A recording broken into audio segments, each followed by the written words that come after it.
gentlemen, y'all gotta forgive I'm tired today now, but moving around today because we are in the area on the path of the storm. So y'all pray for me. If you don't pray, send a cash out. I'm just playing. Somebody have me on their blog. But yeah, just wanted to shoot a video while I'm driving just so I can stay awake. A little tired. And had to move some calls around and things like that. So I had to apologize to some of my clients, but getting ready for this here storm, moving around, picking stuff up. And trying to get a little food right now before everything closed. But I wanted to pop in. I'm gonna tell you something. Share something with you, and I want you to try to do this. And it's just something I'm doing now. It's not easy. It is not easy, and things change. But when it changes, you always get back into it. So, seen this a long time ago, heard this from somewhere, and I don't know if it was this exact thing or if I done changed it a little bit. But one of the main things you want to do in this season we getting ready to go into, you've heard the term pay yourself first. So what I'm talking about now, when I mean that, when you get paid, whether you an entrepreneur or whether you got a job, try to take, if your check is $500, try to take and put $50 into a little side checking account, like a little side account. Go create a second checking account at your bank or a savings account, up to you, and just put $50 of that $500 in there. And now you got the rest of that $450. And then what you want to do is give $50. And tithing, that's, whatever you call it, but you want to give 10%. So now you got $400 left. Now, if you check more than that, then of course you got more. You got 800 if you check is 1,000, or so on and so forth.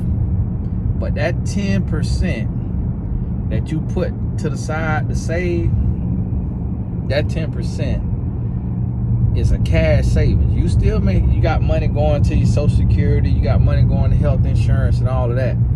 But that 10%, that cash savings, that could really, really help you. It really bail you out.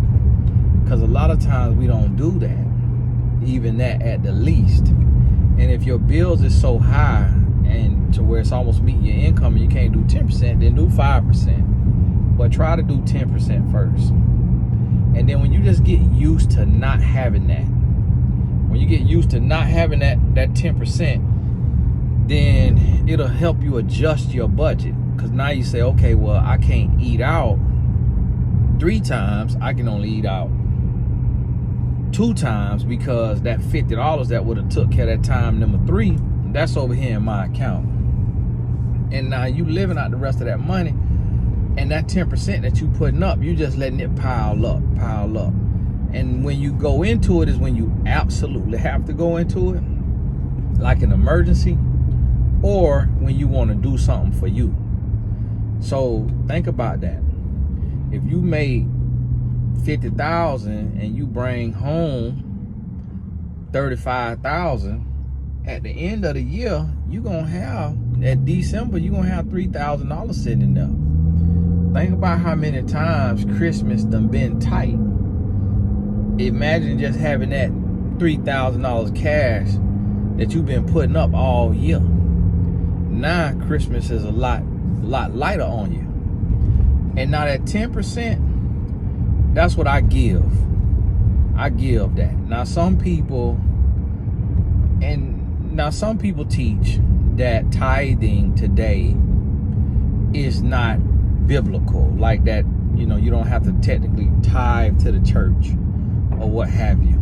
Now, you could read the Bible on tithing and see what it talk about for yourself and come up with your own little situation. But me personally, I see myself as the church, meaning I don't always get to go to church, and my situation a little different, and everybody got an opinion, and keep your opinion to yourself, because people gonna stand in front of God for themselves, not based on my interpretation of the Bible.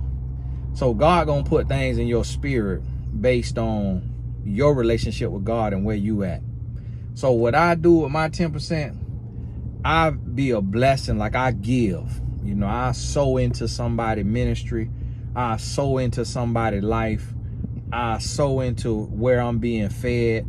I see other people do that too. I see people do that. And from what I have seen, God honors it.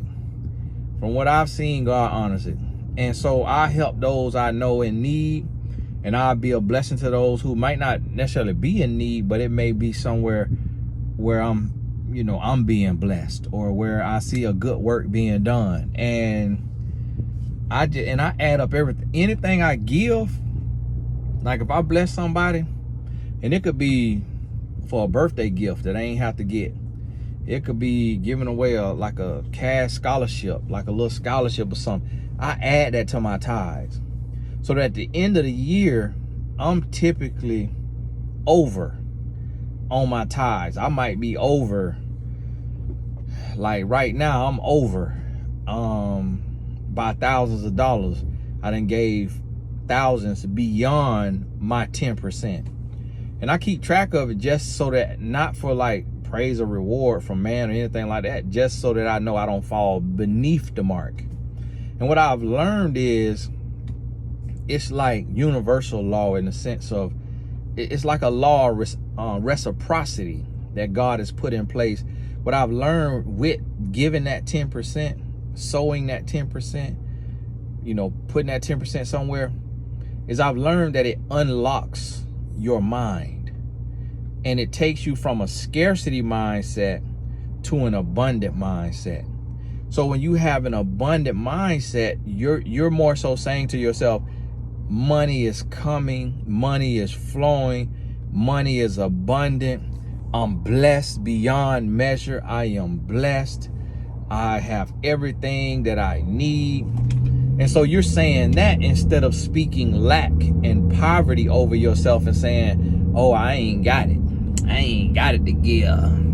I barely could live myself. 10%. And I remember a pastor, God rest his soul, wrote a book called It's Only a Dime. Now, he a pastor, so don't know, what the motive was, if he was trying to light a fire under that congregation. But I started to look at it like that and say, look, it's a dime. I'm like, if somebody gave me $1, the bulk of that dollar is 51 cents.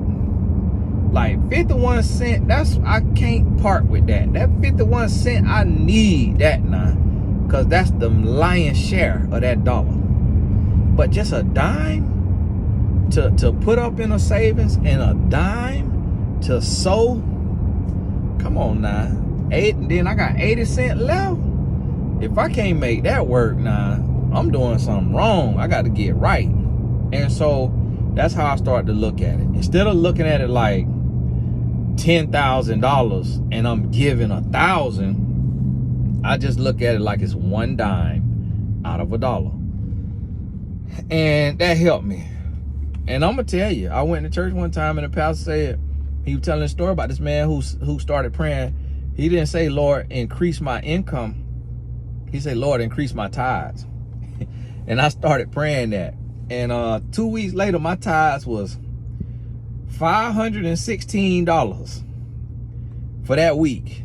I was like, oh Lord, my tithes just was $170 when I started praying this prayer. Now I'm at $516. It almost had you like, Lord, you heard that prayer? Like, okay, Lord, do I need to slow down? Because you'll end up giving so much. But then what you have to realize is, like, yeah, you're giving a lot, but you're giving a dime out the dollar.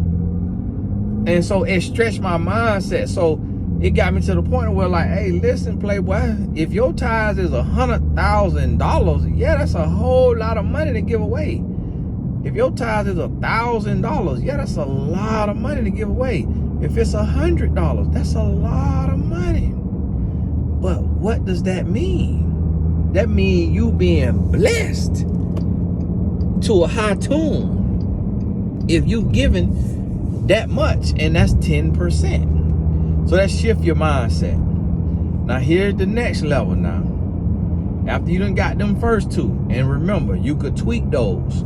So if you can't do 10, do 5. You could tweak those.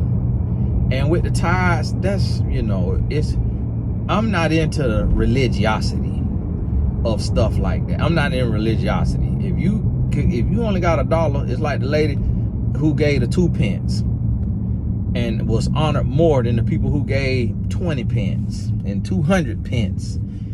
She gave 2 pence, but that was what she could give. And so listen, I'm not caught up in the religiosity of stuff and doing things just based on works like a Pharisee. Your spirit, your heart got to be in the right place.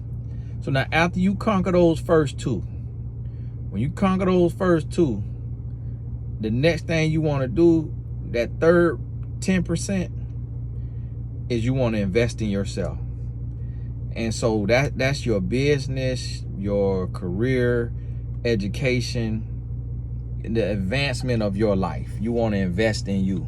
So for me, it might be giving me an office space. It might be paying me a videographer, paying for some different, for some graphics or something, paying for something. It's investing in that way. Investing in me. Something that could potentially make me a return. And that's also something that you could do with that pay yourself first money, that 10% that you put to the side. So when you save that up, you don't have to go. What I want to do with that is I want to take and let that money accumulate and then buy an asset that will continue to make money. So use that money as a down payment on a rental property or something that could make money, or use that money to invest in my business that can continue to make money. Instead of just saving up that pay yourself first money and going and buying shoes and clothes, or all shoes and clothes. Yeah, you could get you some stuff or whatever, but you really could get that out of your living money. That pay yourself first money, it could be for whatever. It could be for your vacation, something for your mental health. That's up to you. And this is the thing, I'm just giving you something out here if you don't have anything. If you got your blueprint, your system, then God bless you, that's what you need. That not everything applies to everybody. And so that third 10%, that's your self-investment. That might be continued education, like a certification thing, or and congratulations to the new life coaches. I think I saw 3 or 4 life coaches sign up for the life coach certification this week. God bless you. If you want to get trained to be a life coach, visit TonyGaskinsAcademy.com. That investment might be first and last month's rent on your office space. It might be some business cards, your LLC, your nonprofit organization formation. You invested in you, something that can keep coming back. Remember the talents in the Bible where they was giving that money, and the ones who went and invested and did something with it, they made money back. And then the one who buried his money was taken from him and given to the one who had the most. So you got to realize the same thing happens. So when you take this money and you put it in the bank, whether it's in, a checking account or a savings account, the bank making money off your money. So you looking at the numbers, but that cash ain't sitting in a vault.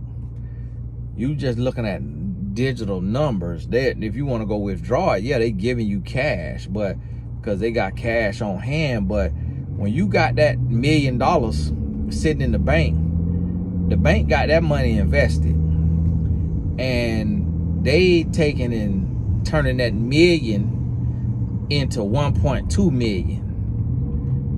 and then they giving you, out of that 200,000 they done made, they giving you 2,500 to 10,000 on that, 20,000 at the most on that 200,000. They ain't giving you 20,000. They giving you 2,000 on that 200,000 they done made off your million that's sitting there. And that's why they don't want you in that savings account. You can't withdraw more than 6 times in a month at a lot of banks, because they like, listen, we got this money working now, bro. What you talking about? You need your money back? Hold on, playboy.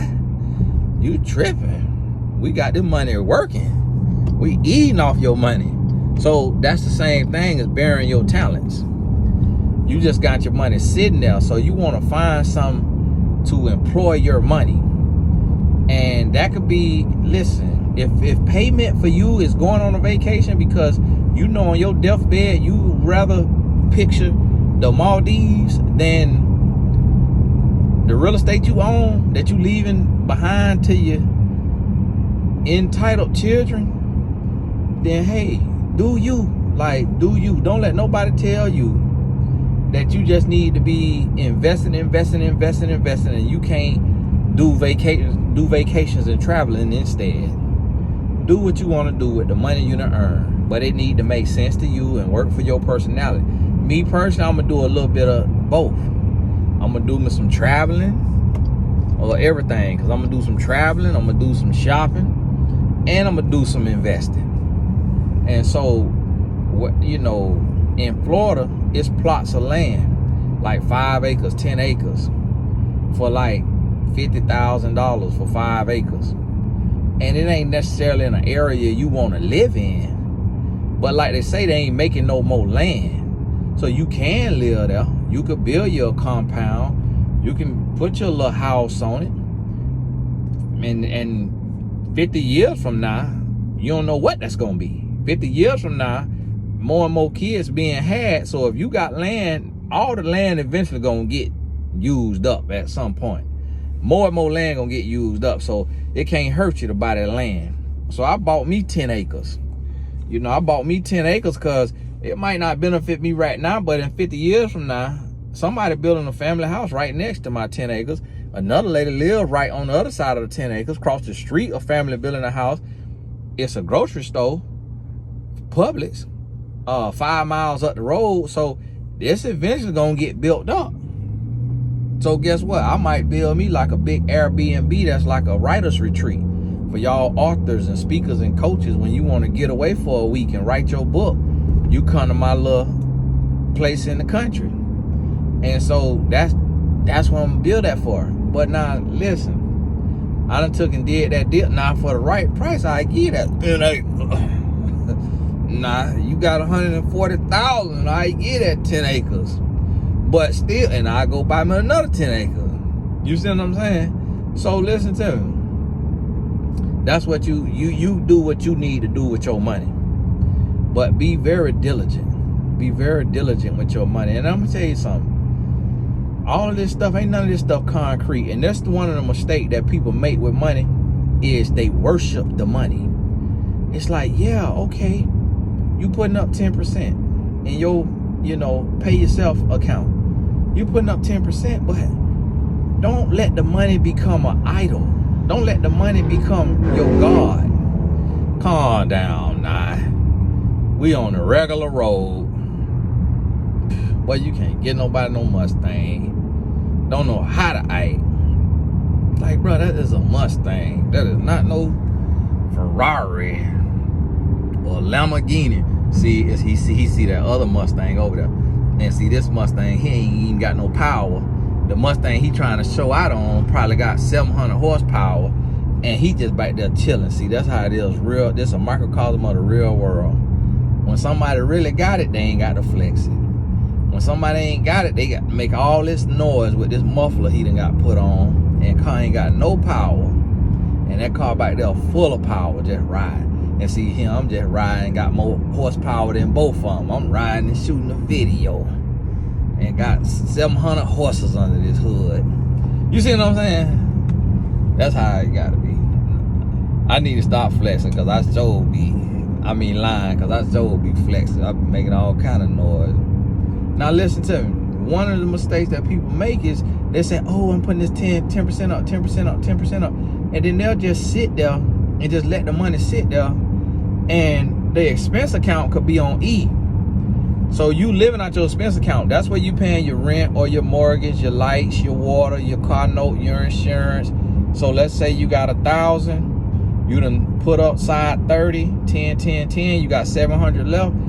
The idea for that 700 is all of it to be spent on you living. Whether that's you pay your bills, you get your gas, you do some shopping, you living out of that. That other 30 is your 10 cash savings, your 10% you giving, and the 10% you're investing in your business or your brand. And so now you done did that. But if you spend that other 70, that's 70%, and let's say that you done did that, but you got this 10% of your pay yourself first account, it done filled up. It got a little something in there, and something happened, you know, a little sale, you see a little sale, or your child got to do something, or, you know, something going on. You could tap into that 10% because that's your money. That's your pay yourself first money. It's for it's for the rainy day. It's for when your expense account is drained. But people will let that money sit there and worship it. No, the idea is you supposed to spend it and then you replenish it. You fill it back up. But money ain't just supposed to sit there. It's supposed to go out and do something. It's buying you a memory. It's buying you a piece of the marketplace. It's buying you something. It's doing something for you. You employing your money. Money is supposed to be employed. That's why it's currency, and currency got to move. And so you got to understand that, and don't worship it, because that's when you now are idolizing money. Cannot worship money. That's why the Bible says, do not worry about tomorrow, because today got enough problems of its own. Focus on the day. And then it say, if I feed the fowls of the air, and I clothe the lilies of the field, how much more will I do for you, my child? That's what we fail to realize. Like, you're going to be all right. You're going to be all right. Live your life. Live your life. Like, listen, I'm going to tell you something. You know, I have expenses. I got a budget and stuff like that. But, like, my wife's birthday came up. I wanted to buy some stuff. So, I spent my money. I spent my expense money. I spent my money, and I'm like, man, Lord, I done spent now. I done spent what I could spend. I'm tapped out. Well, the Lord and he blessed me. He blessed me back and got me a few dollars back and made me a few dollars. So I'm like, you know what? I'm so glad that I went ahead and spent to show my wife that I love her, to celebrate her on her day.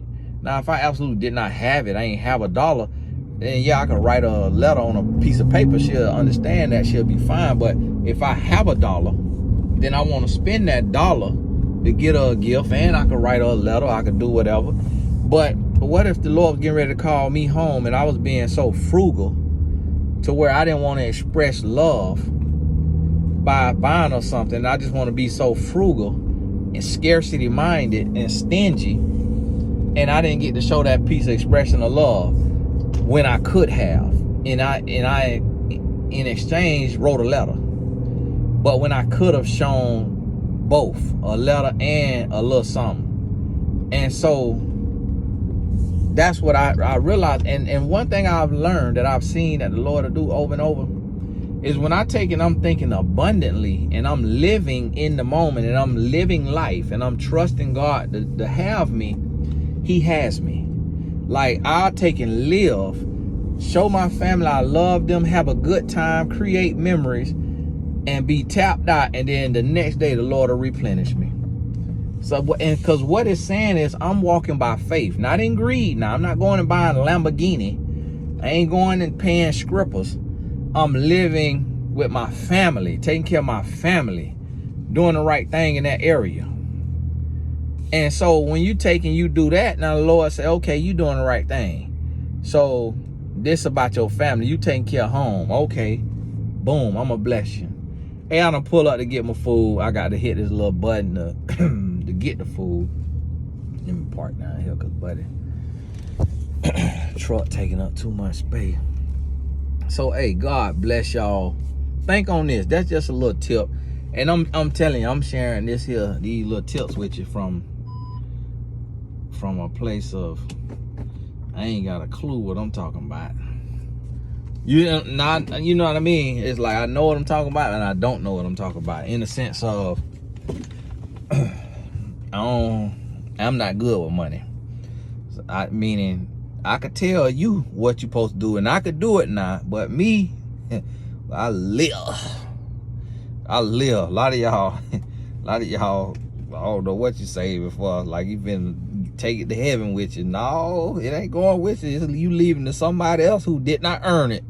Me, I'm going to live now. I'm going to save for a rainy day. But when that rainy day come, I'm finna spend what I save for the rainy day. I'm not finna let it be raining and just sitting there with the rainy day money. No, we finna live. I'm finna go get me something to eat. I'm finna get me something to eat. This the rainy day. This what I saved for this rainy day. A lot of people get to the rainy day and say, oh, I'm gonna just keep my money. I know it's raining and I saved for the rainy day. But meaning when you out your job and stuff like that, you mess around and get evicted, but that's what you put your savings up for. To not get evicted, to not get your car repossessed, that's what you were saving for. It's some people that just go through just to worship the money. And next thing you know, it be gone for another reason. So hey, this Tony Gasson, God bless you. Somebody wrote in the comment, Tony, can you do more videos? We know love is important, but can you do more videos on the money topic? You ain't got to tell me twice. Anything to give me a break from talking about love and relationships all the time, you ain't have to tell me twice. The person barely wrote it, and that was the only person said that. That's all I need to see. I be needing a break from talking about love and relationships. So, hey, thank you so much. God bless you. Aspiring life coach, and make sure you get on over there to TonyGassonAcademy.com and grab that certification so you could get on mymentor.life. I love to see that there, because that's one of the easiest ways to add a stream of income and be living your purpose at the same time. Whereas a lot of times people go want to get a business in brick and mortar, to where now you got the overhead, you got to be paying rent, you got to have rental insurance, you got to be furnishing the place and doing all of this. When you have a gift and a passion and you say you like to help people, you could easily be helping people from the comfort of your own home in your pajamas by being a coach or consultant in your area of knowledge or expertise. So think about that. God bless you. We'll talk soon.